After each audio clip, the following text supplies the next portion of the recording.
Hello learners, welcome back to our channel goalnet set.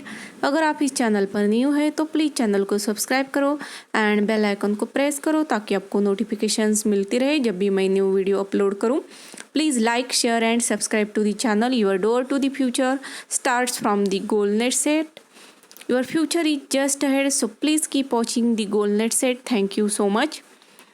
So today I am going to discuss about MCQs of teaching aptitude based on the previous year questions of December 2012 and June 2012, which are very important for your next UGC NTA NET and SET exam. So let's discuss. Question first: if you get an opportunity to teach a visually challenged student along with normal student, what type of treatment would you like to give him in the class? So अगर आप एक teacher हो, अगर आपको एक opportunity मिलती है एक विजुअली चैलेंज स्टूडेंट के साथ नॉर्मल स्टूडेंट को पढ़ाने के, तो आप उन्हें किस टाइप का ट्रीटमेंट दोगे? So first one is not giving extra attention because majority में सफ़र। आप जो विजुअली चैलेंज स्टूडेंट है उन पे ज़्यादा कॉन्सेंट्रेट नहीं दोगे या अटेंशन नहीं दोगे, क्योंकि मेजॉरिटी जो अदर स्टूडेंट्स है वो सफ़र कर सकती है या उन पे बैड इफ़ेक्ट हो सकता है या फिर उनका टाइम वेस्टिंग हो सकता है। That's why then be take care of him sympathetically in the classroom. आप उन्हें सिंपैथी शो करोगे। या फिर see you will think that blindness is his destiny and hence you can not do anything. आप think करोगे कि ये तो उनकी डेस्टिनी है, हम उसमें कुछ कर नहीं सकते, ये तो उनका बैड लक है, like this. And D arrange a seat in the front of row and try to teach at a pace convenient to him. आप उन्हें एक फ्रंट रो में अरेंज करोगे उनकी सीट, जो कुछ भी विजुअली चैलेंज्ड है स्टूडेंट उनके लिए, एंड उनके साथ कन्वीनियंट मीन्स उन्हें कन्वीनियंट फील कराओगे एंड उनके साथ आप इंटरेक्ट करोगे। So most appropriate option is D here. Arrange a seat in the front row and try to teach at a pace convenient to him. Then second question, a teacher can be successful if he or she, एक teacher तभी successful होता है जब वो option A help student in becoming better citizen, option B impart subject knowledge to students, option C prepare student to pass the examination, या फिर option D present the subject matter in well organised manner. तो आप एक successful teacher तभी हो जब आपको यहाँ पे सक्सेसफुल पे फोकस देना है। सो अगर हम सक्सेसफुल थोड़े टाइम के लिए इसे हम साइड में रखते हैं, और ए टीचर कैन बी, एक टीचर के गुड कैरेक्टरिस्टिक्स क्या है या फिर टीचर की कैरेक्टरिस्टिक्स है, तो all these are the characteristics of your teacher. Help students in becoming better citizen, impart subject knowledge to students, prepare students to pass the examination. But यहाँ पे हमें पूछा गया है teacher can be successful, so यहाँ पे most appropriate answer है present the subject matter in well organised manner. जब आप एक सब्जेक्ट एक वेल ऑर्गेनाइज में प्रेजेंट करते हो, then only you can become a successful teacher.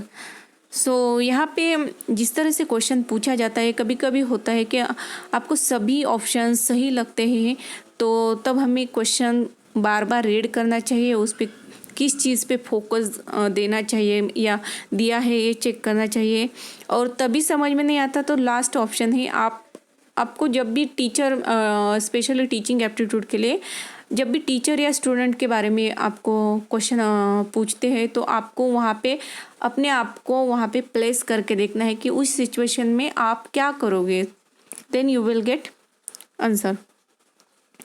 Then question 3, which of the following is not a characteristic of a good achievement test.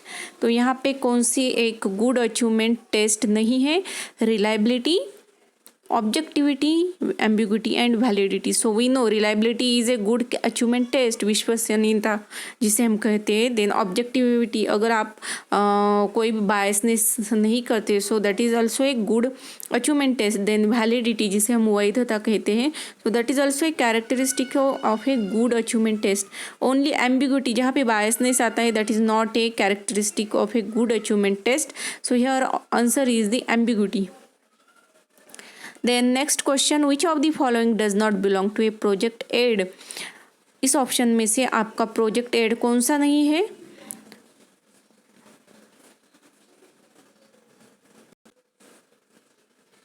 Overhead projector, then black board, epidiascope या slide projector.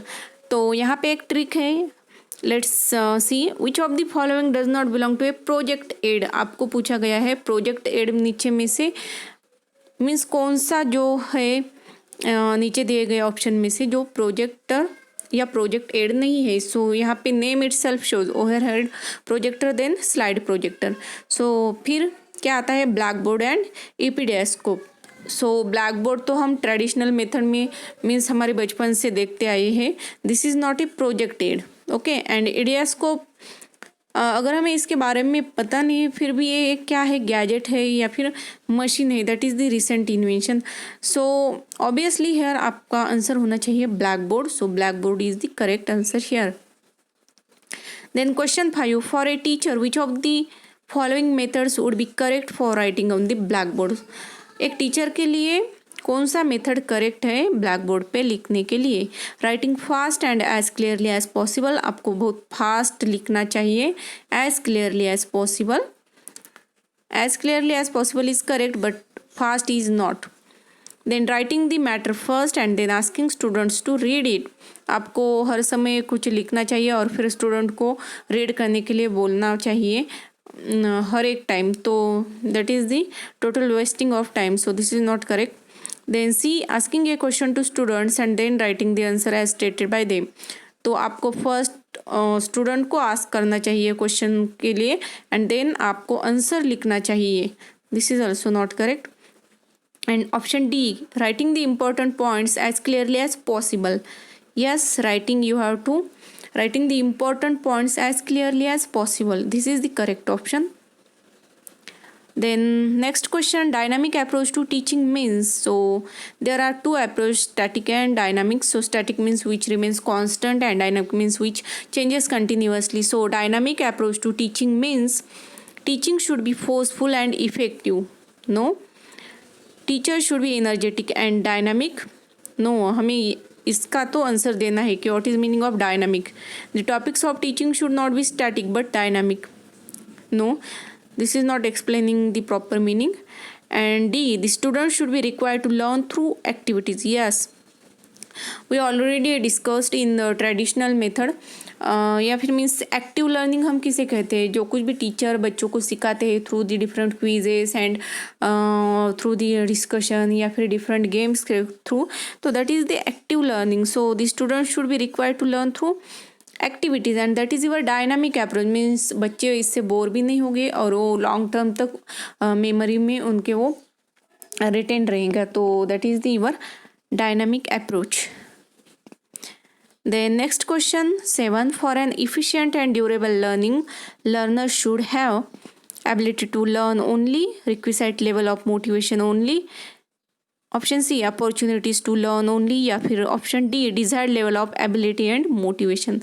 So for an efficient and durable learning, a learner should have, तो first of all जैसे कि हम देखते हैं जब भी हम सपोज हमें नेट की तैयारी करनी है या सेट की तैयारी करनी है, तो पहले तो हम क्या करते हैं, कुछ बुक्स रीड करते हैं या फिर कुछ सुनते हैं, तो उससे हमें मोटिवेशन मिलता है।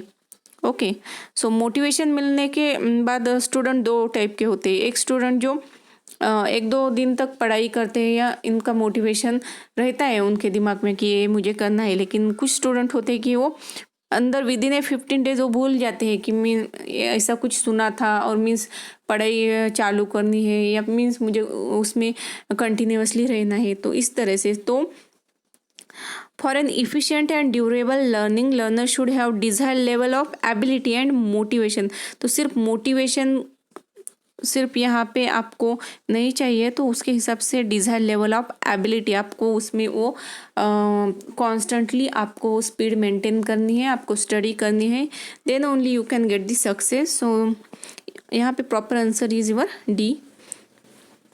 Then question 8, classroom communication must be teacher centric, student centric, general centric या textbook centric.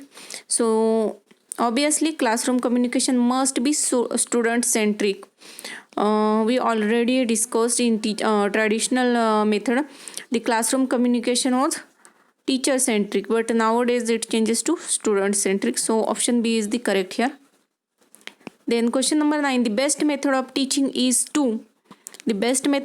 is to impart information, ask students to read books, suggest good reference books, and D, initiate a discussion and participate in it. So अभी जो हमने discuss किया, the best method of teaching is the dynamic study or the active learning, that is the initiate a discussion and participate in it. Then interaction inside the classroom should generate, जब भी आप classroom में interaction करते हो student या teacher में, तो वहाँ पे क्या होता है, आर्गूमेंट नो या फिर कंट्रोवर्सी नो, इंफॉर्मेशन मिलती है या फिर आइडियाज़ मिलते हैं. सो ऑब्वियसली आपको आइडियाज़ भी मिलती है. कभी कभी ऐसा भी होता है कि जब स्टूडेंट एंड टीचर इंटरेक्ट करते हैं या फिर स्टूडेंट अपने ग्रुप में कुछ टीम वर्क मीन्स अपने ग्रुप में कुछ बोलते हैं प्रोजेक्ट के बारे में वगैरह, तो वहाँ पे डिफरेंट क्या होते हैं, आइडियाज़ निकल के आते हैं, means it generates the different ideas. So यहाँ पे option C is the correct option.